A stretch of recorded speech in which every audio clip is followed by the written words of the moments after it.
বোঝা যায় এখন এই পৃথিবী মানুষের জন্য নয়, বস্তু বিশ্বের মধ্যে চলছে গভীর দেওয়া নেওয়া।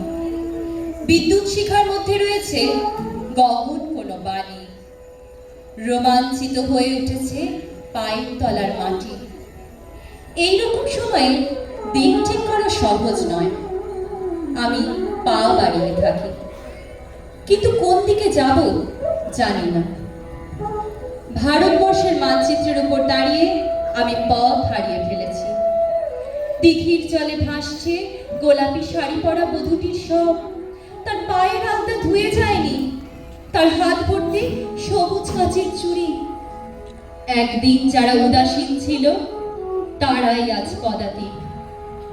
ভারতবর্ষের মানচিত্রের উপর দাঁড়িয়ে আমি পথ হারিয়ে ফেলেছি।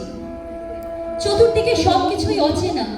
দুদিক দিয়ে মানুষ আসে যায়, কেউ থামে না, কেউ চোখের দিকে চোখ ফেলে না, কেউ আমার কথা বোঝে না, আমি কারোর কথা বুঝি না। কারোর হাতে উজ্জ্বল নীল রঙের বল, কারোর হাতে পাংশু রঙের থালা।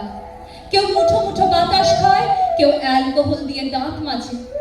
জীবন্ত যুবতীর বুকে শকুন এসে ঠোকরায়, তারা হাসে। শিশু এসে মায়ের আদর কাটতে চাইলে মা কাঁদে। পোশাকের দোকানে মানুষ ঝুলছে, অপর মানুষের কোনো পোশাক নেই। মাংসের দোকানে মানুষ ঝুলছে, অপর মানুষের কোনো মাংস নেই। এই ঘোর অচেনা রাজ্যে আমি একটু দাঁড়াবারও জায়গা পাই না। আমি কি এখানকার কেউ নই? এ আমার দেশ, এ আমার দেশ। চিৎকার করে উঠি, কর্ণপাত করে না একজনও। এমনকি আমার দেশও কোনো উত্তর দেয় না।